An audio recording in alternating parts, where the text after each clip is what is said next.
Hello, everybody. I have returned. Welcome to the latest episode, once again, of Mystery Unsolved. I am, of course, your host, Justin Bienvenu. Yes, it's been a long time since you've seen me. That's usually because I'm working on Fridays at the time that I usually schedule Mystery Unsolved, but I realize that as long as it's Friday, I can do it at any damn time I want. So here I am, and here we go. Where did we leave off last time? I believe I was talking about the many disappearances within Lake Michigan. Tonight, for those on Facebook who saw the message, we are going to talk about the disappearance of the Sarah Joe. What is the Sarah Joe? It is a ship. Are you noticing a theme within this season? A lot of ships.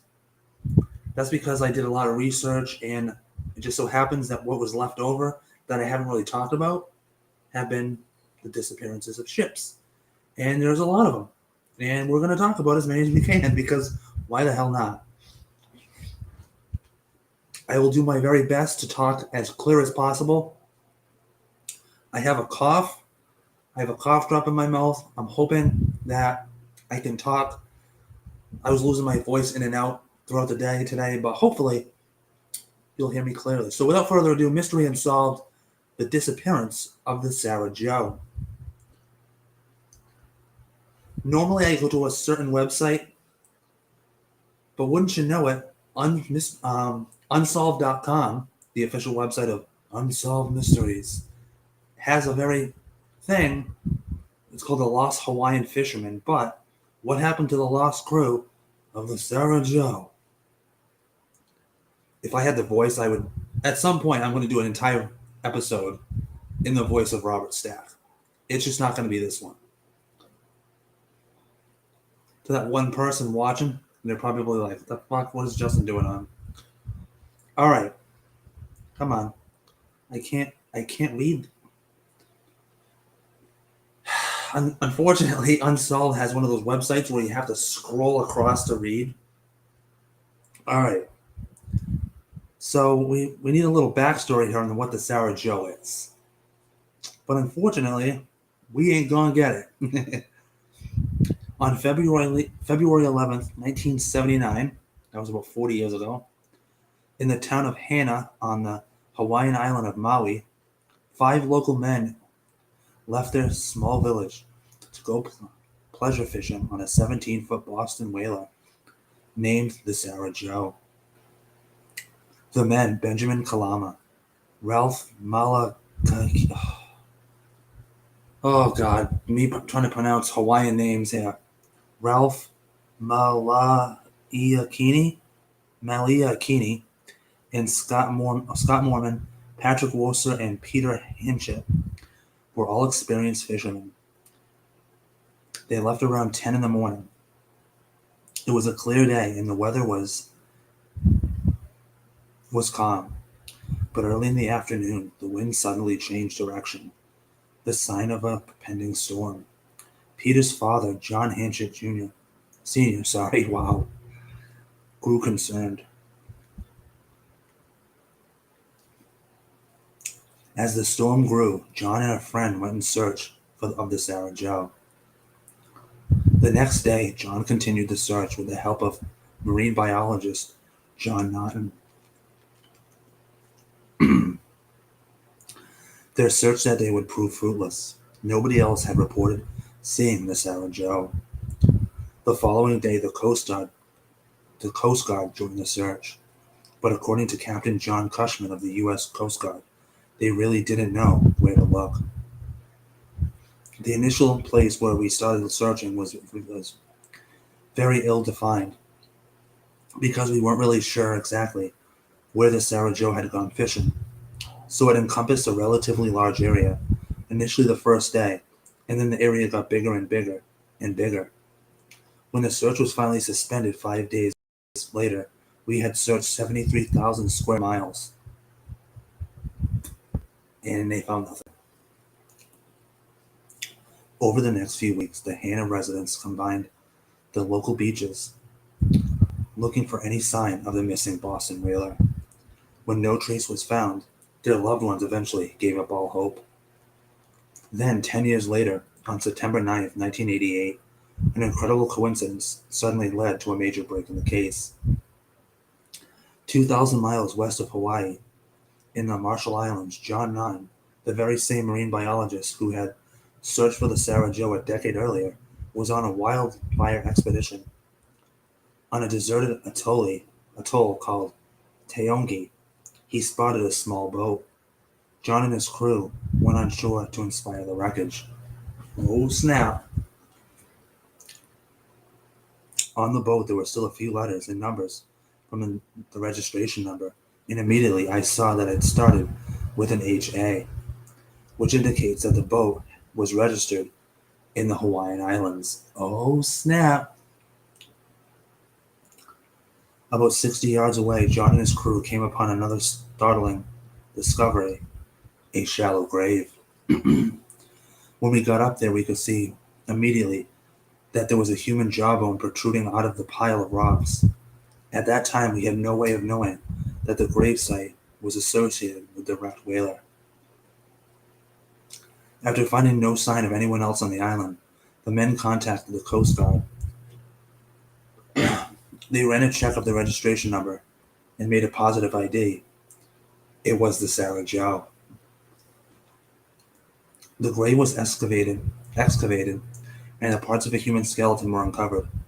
Dental records identified the remains as Scott Mormon, one of the 5 missing men. Captain Cushman explains a strange clue also found buried within the skeleton. It was a sheer piece of paper, I'd say a book, except it was not bound, probably 3 inches by 3 inches by maybe 3/4 of an inch thick. But between each of one of these pieces of paper, there was a very small square piece of tinfoil material. We have not been able to determine who placed that there or what purpose it serves. So I always love that in some of these cases, they find the strangest evidence on people, like evidence that you would never understand why it would be on a person. Like, oh, he had a toothpick, um, page 75 out of a book, and a marble. Like, in this one, it's it's a book, but it's not really a book because it's not bound. And there's a piece of tinfoil. Like, that's so random. Experts say that the Sarah Joe could have drifted 2,000 miles to the Marshall Islands. If so, it would have arrived in about 3 months, but according to the brother of one of the missing men, a U.S. government survey of Taongi, a full 6 years after the men disappeared, found no trace of the Sarah Joe. If this is true, where was the boat in the time of the disappearance and the government survey? Who buried Scott Mormon? And what is the significance of the pad and the paper found in the grave? These unsolved questions have left some wondering if any of the other men might still be alive. And that's what we have on that particular site. So, right away, we have no freaking idea. Like, basically, we know what the Sarah Joe was. It was a Boston whaling ship. 5 guys got on the ship to do some fishing. The entire time that they went missing, they searched 73,000 square miles, didn't find a damn thing. 6 years later, they find the ship, and they find a gravesite, and one of the men's skull is there.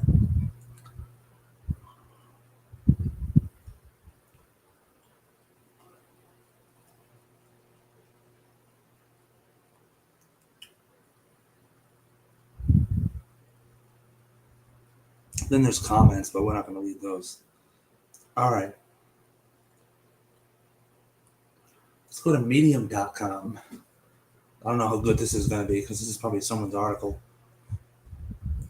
All right. No. I can't read this.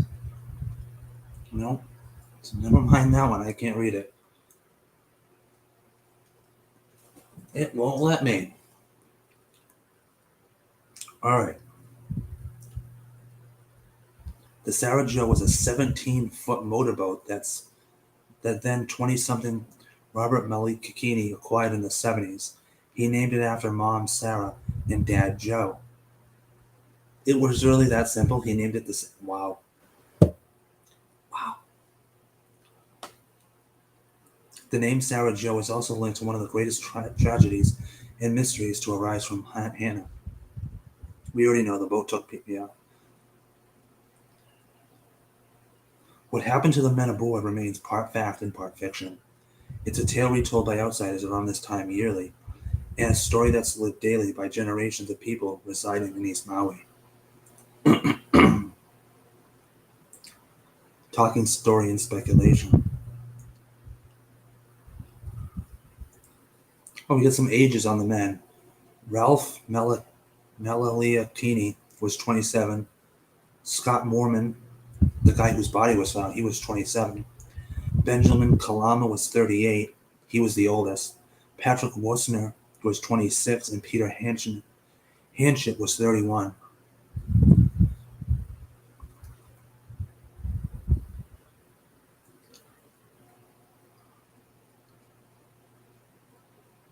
It's been on Unsolved Mysteries.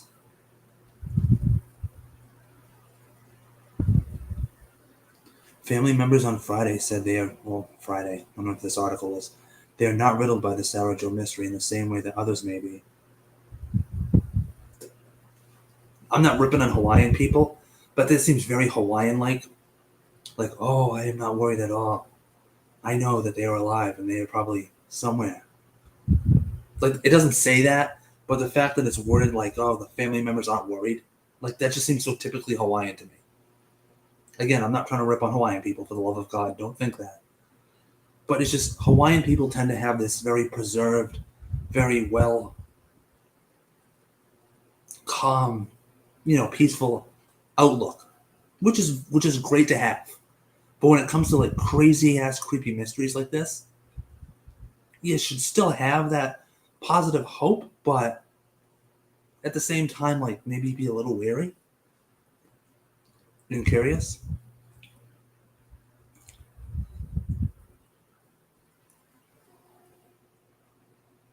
This article is very spotchy.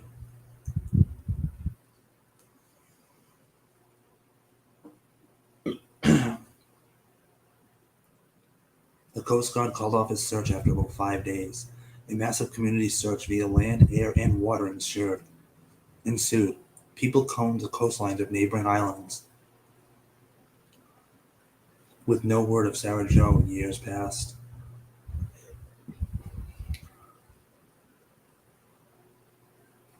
And then, of course, a decade later, they found the bones.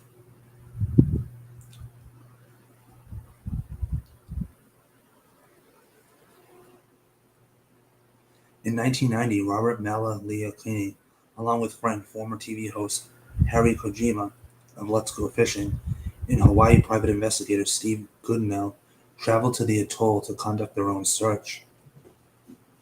Goodenow theorized that Chinese fishers could have found Mormon's body, but they did not tell anyone because they were fishing there illegally, a 2009 Honolulu Star Bulletin report said. The notepaper symbolizes good luck in the afterlife for some China and Taiwan, but the cross is not part of that culture. Some believe Mormon was alive when Sarah Joe reached the atoll. Others believe he tied himself to the boat to weather the storm, dying before he reached land. In Hannah, the stories of what happened between Hannah Bay and the Marshall Islands are vast and varied, including psychics telling family members which crewmates fell overboard first. The more challenging tales from the children, Robert's wife and Patricia Melikini said. Not important. So basically, there's just a bunch of theories. They know the ship disappeared, and then 6 years later, they found the boat ashore. They found Scott Mormon's body, and then there's more theories. There's theories on what happened to the other men. Could they still be alive? What happened to the body?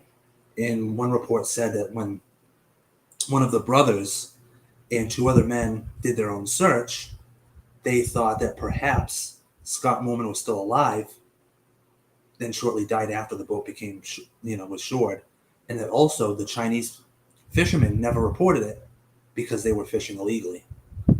So it all kind of sort of ties together.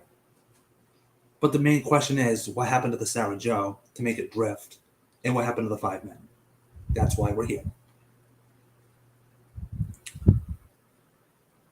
Each year, a Sarah Joe tribute canoe paddle is held. That's nice. Shows you a bunch of pictures of the men, which is nice. Nice tribute.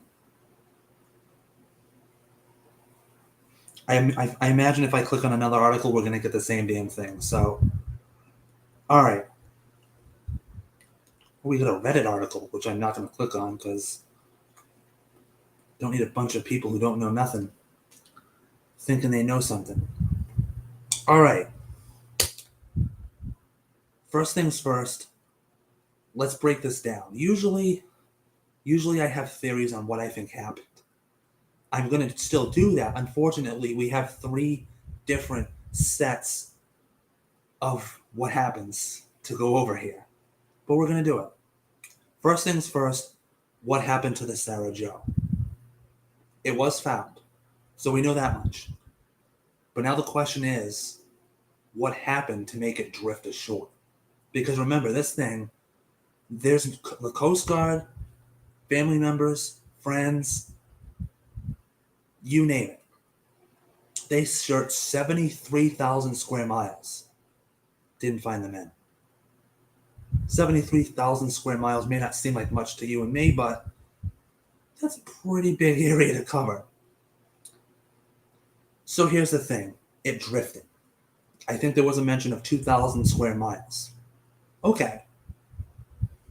So wherever it was found was obviously where they didn't search. So in all likelihood, the Sarah Joe drifted onto this shore to another island that nobody thought to look at. We got that out of the way. The better question is, what happened to it for those 6 years? How did nobody go searching for those 6 years? Also, what happened to the men? That I don't know. Are they still alive? They could be, but why haven't they reached out to their family members after 40 years? You know what I mean? Like, that seems kind of far-fetched. So, in all likelihood, they probably also died too. Maybe they died within the ocean. Scott Mormon would have been the only survivor at the time when he boarded the shore. Then he died shortly after when he tied himself to the ship. Maybe the current took him, or poachers or some shit. Like some crazy people went on there and took. Who knows? I'm just trying to theorize. And last but not least, what happened? Like, what made this? Like, besides, I guess overall in theory, like, what happened?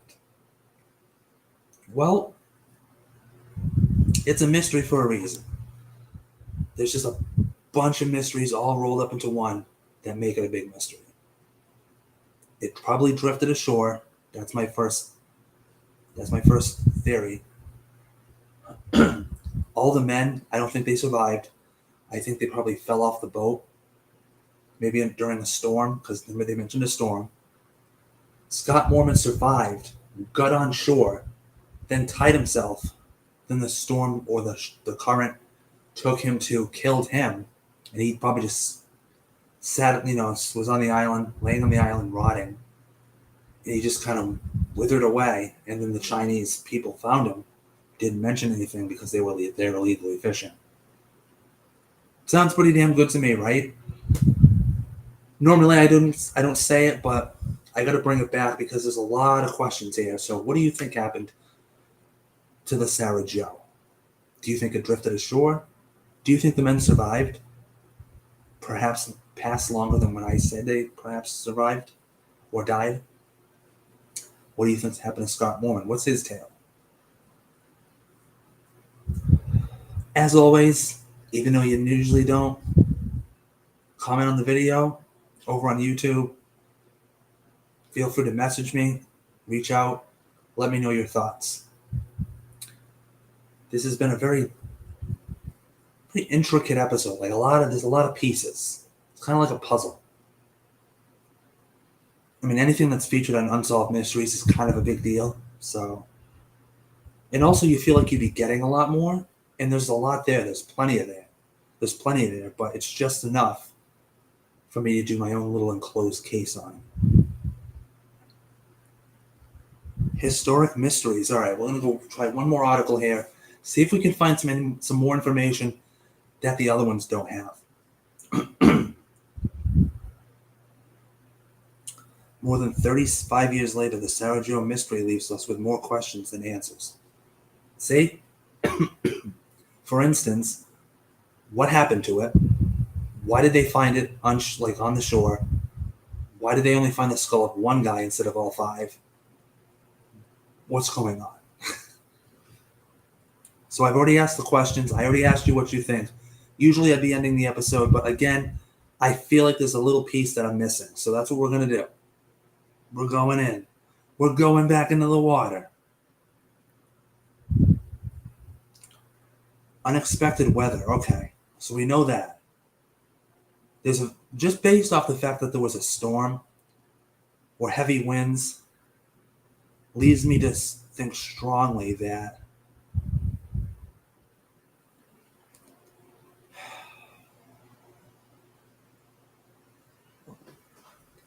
Really?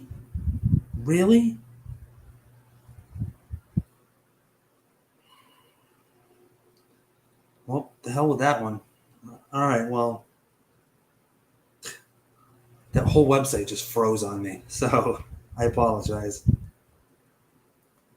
Had pop-ups galore. All right, but yeah, based off the storms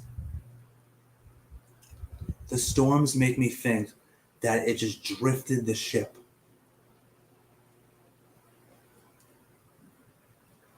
And it took out all five men. Again, I'm just trying to look for something else here.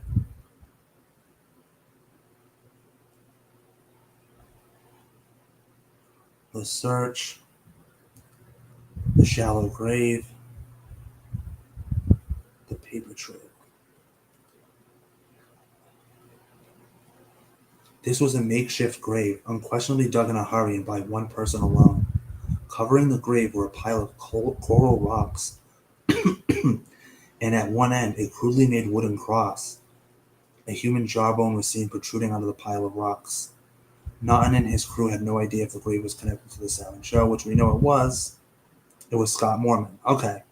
So that's the thing we don't know. Who buried Scott Moorman? He didn't bury himself, because if people are burying themselves, then there's one less job for certain people to do. So, yeah, who buried him? Who buried Scott Moorman, and what did the papers mean? Because there was papers on. See, there's a bunch of questions. What happened to the ship? What made it drift ashore? Why was it found on land? Why was Scott Moorman the only person there? Who buried him? Where are all five men? Are they still alive? If they are, why didn't they reach out to their family members? Did they die in the ship? See, there's so many questions here. I only answered about 5 of them, which was still 50%. All right. Once again, in conclusion, I will ask you, what do you think happened to the Sarah Jo and its crew? And who do you think buried Scott Moorman? Perhaps there was a second member who also survived and buried Moorman. Maybe it was somebody in the island. Maybe it was one of those illegal Chinese fishermen. Who knows? I do hope you enjoyed this episode of Mystery Unsolved, the disappearance of the Sarah Jo. And of course, in typical fashion, do stay tuned next week for another episode where I will be talking about, I should already have this ready to go, so unprofessional of me. I apologize. I believe it is on another ship. Yes, no? No, it is on Keith Reinhardt. Who is Keith Reinhardt? We're going to find out next week. For Mystery Unsolved, I'm Justin Bienvenu. Take care.